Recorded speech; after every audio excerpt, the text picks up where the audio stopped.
Assalamualaikum warahmatullahi wabarakatuh. Waalaikumsalam Waalaikumsalam warahmatullahi warahmatullahi wabarakatuh. wabarakatuh. Selamat malam teman-teman semua. Malam. Malam, Kak. Gimana kabarnya? Baik gak sekarang? Alhamdulillah. Baik juga, Kak. Alhamdulillah ya. Oke, sebelumnya terima kasih ya sudah mau menyempatkan waktunya untuk mengikuti konseling kelompok hari ini. Oke, sebelum kita memulai kegiatan kita hari ini, alangkah baiknya kita berdoa supaya diberikan kelancaran. Ada yang bersedia memimpin doa? Saya Kak, Oh ya, silahkan Mbak Anis. untuk memulai kegiatan pada malam hari ini, berdoa menurut agama dan kepercayaan masing-masing, berdoa dimulai.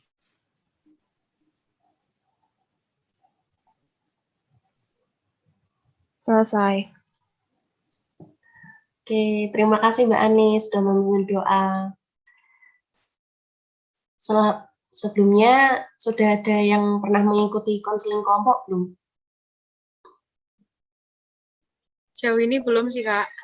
Saya pribadi juga belum, Kak. Saya juga belum, Kak. Berarti mayoritas semua belum ya? Oke, jadi saya jelaskan dulu ya. Konseling kelompok itu adalah suatu proses bantuan pada individu dalam situasi kelompok yang bersifat pencegahan dan penyembuhan, serta diarahkan pada pemberian kemudahan dalam perkembangan dan pertumbuhannya. Dalam konseling kelompok ini, kita saling menjaga rahasia ya antar sesama anggota kelompok. Jadi, percakapan kita hari ini tidak akan diketahui oleh orang lain. Bagaimana? Teman-teman semua setuju nggak?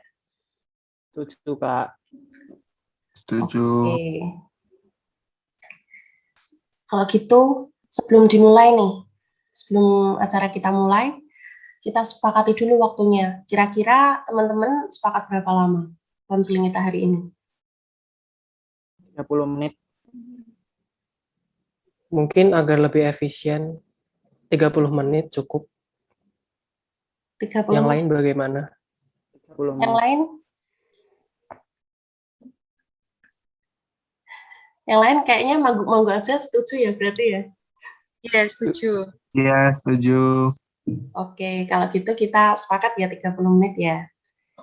Sudah siap teman-teman? Siap. Oke, langsung saja. Saya mau nanya nih, dalam masa pandemi seperti ini, apa sih yang akhir-akhir ini mengganggu pikiran kalian? Bisa Mas Nabil dulu coba. Kalau saya sendiri selama pandemi ini itu kurang bisa berkonsentrasi dalam materi yang disampaikan oleh dosen gitu. Berarti Mas Nabil ini karena kuliah online jadi sulit konsentrasi gitu ya? Ya, benar. Ya. Selanjutnya Mas Maulana coba.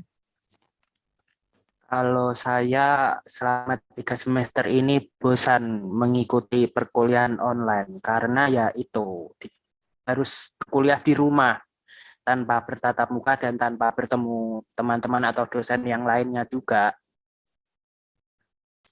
Berarti Mas Maulana ini kangen ya sama teman-teman, kangen sama Iya, universitas juga, sama dosen-dosennya kayak gitu. iya Kak. Iya. Selanjutnya Mbak Anis. Kalau saya tuh minat belajar tuh jadi turun gitu kan, jadi kayak nggak punya semangat untuk belajar. Soalnya tuh dosen biasanya udah ngasih nilainya tuh bagus, udah auto A gitu. So, mungkin karena pandemi ya Kak, nilai kasihan gitu kali ya. Jadi Mbak Anis mendapat nilai A itu bukan karena berprestasi, tapi karena dosennya kasihan gitu. Oke. Selanjutnya Mas Brahma. Kalau yang mengganggu pikiran saya sih, pandemi kan nuntut kita semua buat kuliah daring. Nah, saat daring itu tuh materinya tuh kayak lebih sulit gitu dipahami. Terlebih lagi kalau materinya tuh tentang pemecahan bilangan, karena kan saya juga berkutat sama kayak perhitungan akuntansi dan lain-lain seperti itu kan. Karena kalau dipikir juga daring kan ngebuat kita nggak bisa tahu gitu gimana mimik wajah si dosen kalau ngejelasin, terus fleksibilitas dosen kalau nunjuk poin yang sedang dijelasin atau sedang dipecahin, terutama soal hitungan itu kan juga sulit. Jadi konsultasi sama dosen pun juga terbatas kalau online. Jadinya kalau udah nggak paham gitu jadi males gitu ngikutin perkuliahan. Jadi minat belajar waktu kuliah online gitu turun sih. Jadi Mas Brahma itu kalau nggak paham langsung pasrah aja gitu ya, karena udah mau tanya juga gimana susah kayak gitu kan. Iya, paling cuma nyimpen record kelas nanti ditonton lagi waktu luang. Oke. Kalau Mbak Mei, Kalau saya pribadi sih kurang lebih sama ya sama yang lainnya. Tapi ada yang beda itu karena rumah saya deket jalan raya sama deket fasilitas umum. Jadi tuh kayak ada apa sih berisik-berisik yang nggak bisa saya kendaliin gitu loh. Dan saya itu juga orangnya mudah ke distract. Jadi dalam masa perkuliahan online saya tuh kurang bisa menyerap materi dengan baik. berarti yang membuat Mbak Mei kurang bisa menyerap itu karena faktor eksternal, karena berisik itu tadi ya? Iya betul seperti itu. Oke. Jadi mendengar cerita teman-teman barusan itu sepertinya mayoritas memiliki masalah dengan minat belajar ya? Oke. Ada yang tahu nggak sih minat belajar itu apa? Coba 2 orang. Yang tahu nggak minat belajar itu apa?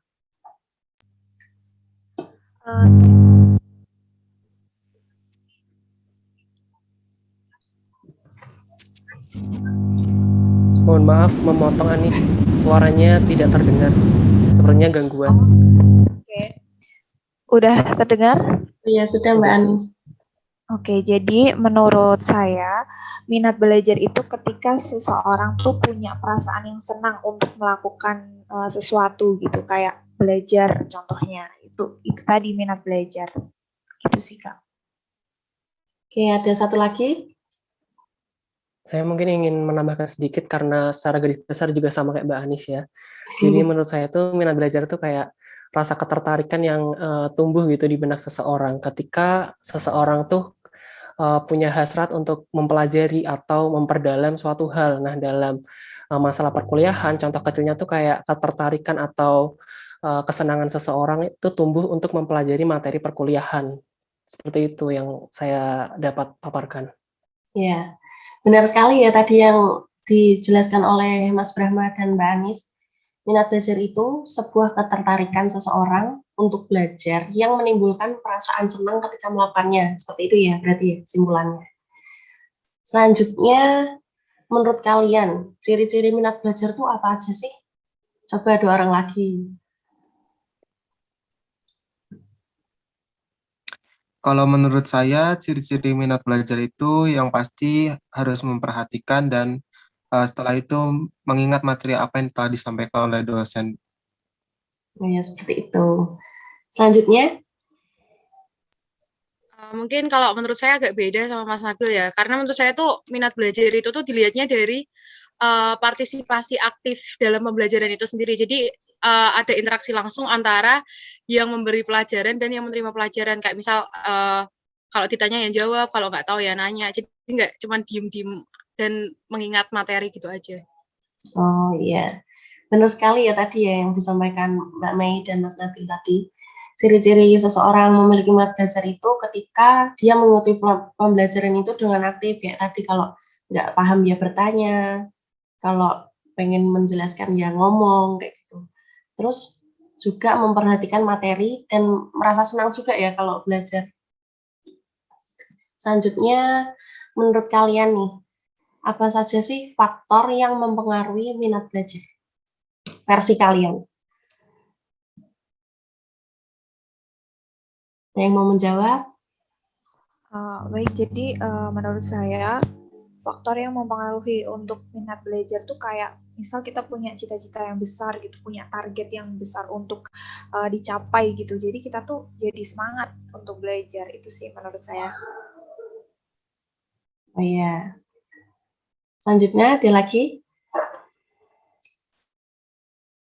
Kalau saya itu faktor yang dapat mempengaruhi perkuliahan online itu tempat belajar yang nyaman, dalam artian tuh memiliki fasilitas yang memadai seperti WiFi atau paket data yang mumpuni, serta peran orang tua yang selalu mendukung kegiatan anaknya. Oke, berarti tadi Mbak Anis sama Mas Maulana itu menjelaskan dari dua faktor yang berbeda ya. Kalau Mbak Anis itu dari faktor internal. Jadi yang mempengaruhi Mbak Anis memiliki faktor minat belajar itu karena Mbak Anis punya cita-cita dan punya target gitu untuk dicapai. Sedangkan kalau Mas Maulana itu faktor yang mempengaruhi adalah tempatnya untuk belajar, terus ada fasilitas di rumah kayak wifi dan paket data juga ada, terus ada support-support juga dari orang tuanya seperti itu ya. Oke. Terus selanjutnya nih, apa saja sih manfaat yang kalian dapatkan setelah kalian itu memiliki minat belajar? Saya boleh mencoba menjawab, Kak? Ya, silakan. Kalau manfaatnya sih menurut saya, kalau seseorang udah punya minat belajar, otomatis orang itu kalau belajar nggak akan merasa tertekan. Jadi dia itu udah kayak lebih mudah gitu paham akan suatu materi karena dia juga merasa senang gitu menjalaninya, nggak merasa tertekan. Nah, seseorang itu nanti juga dapat berprestasi dalam setiap mata pelajaran seperti itu. Dan nanti implikasi selanjutnya atau efek selanjutnya juga ilmunya dia juga dapat bermanfaat baik untuk dirinya sendiri maupun untuk masyarakat di sekitarnya. Oke, lengkap sekali ya Mas Brahma ini ya. Selanjutnya ada lagi, satu lagi. Saya pengen nambahin, Ya. menurut saya pastinya kalau kita berprestasi dan terus mengikuti pelajaran itu pastinya apa yang dicita-citakan dan apa yang diinginkan pastinya akan tercapai. Berarti kita tahu sendiri ya, berarti minat belajar itu sangat bermanfaat dong untuk kita karena waktu belajar jadi kita nggak merasa tertekan, kita enjoy gitu waktu belajar. Terus setelah kita punya minat belajar yang tinggi, tentu saja waktu belajar kita senang, terus akhirnya materi-materi itu juga gampang masuk. Akhirnya kita berprestasi di sekolah, di kuliah kayak gitu ya. Oke. Setelah tadi kita bahas tuh ada pengertian minat, ada ciri-ciri minat belajar juga, ada faktor yang mendorong kita memiliki minat, terus yang terakhir ada manfaat yang kita rasakan. Ada nggak sih yang kalian masih bingung? Ada yang ingin ditanyakan kayak gitu? Cukup sih, Kak. Oke, berarti Demo ini cukup sih. Oke, berarti sudah paham ya semuanya ya? Saya Nah, sendiri sudah paham sih, Kak.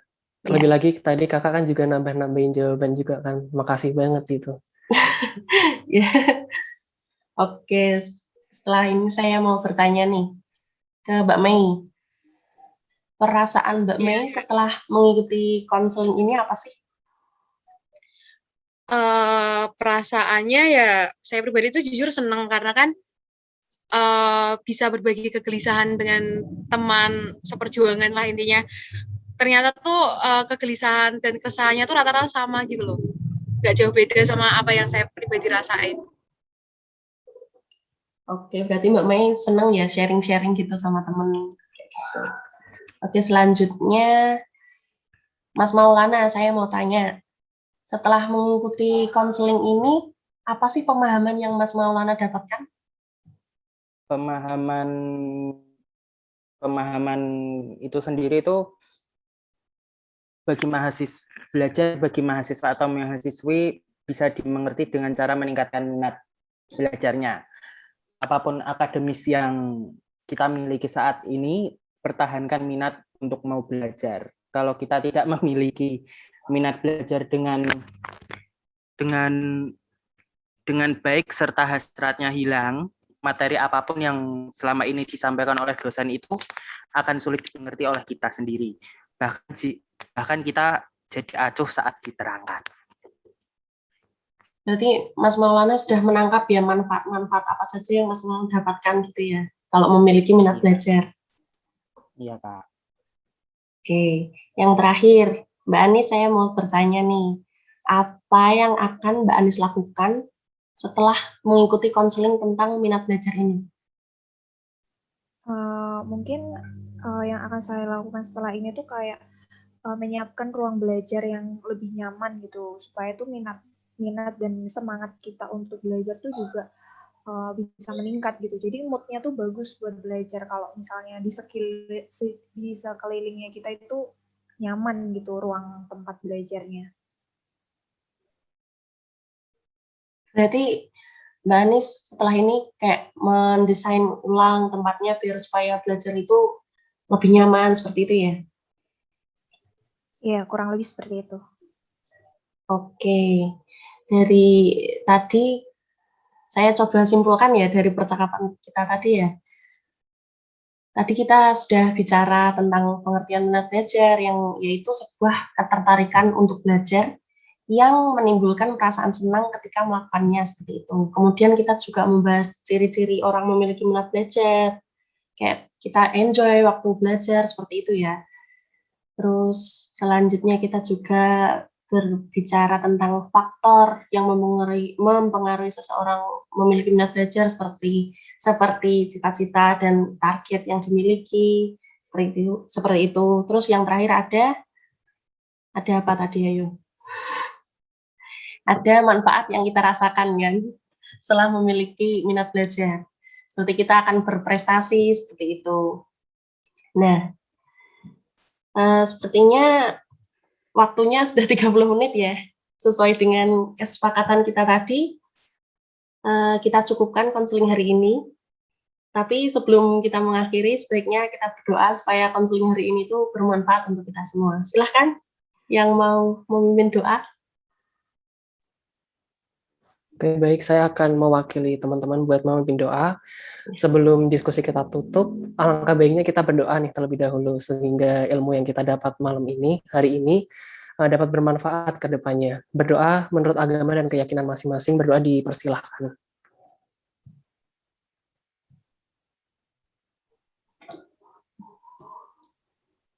Berdoa tidak pernah selesai. Iya, terima kasih ya Mas Brahma. Terima kasih juga buat teman-teman atas kesediaannya dan waktunya juga untuk mengikuti konseling kelompok hari ini. Semoga yang sudah teman-teman bagikan tadi bisa bermanfaat untuk kita semua ya. Terima kasih. Wassalamualaikum warahmatullahi wabarakatuh. Waalaikumsalam. Makasih, Kak. Waalaikumsalam.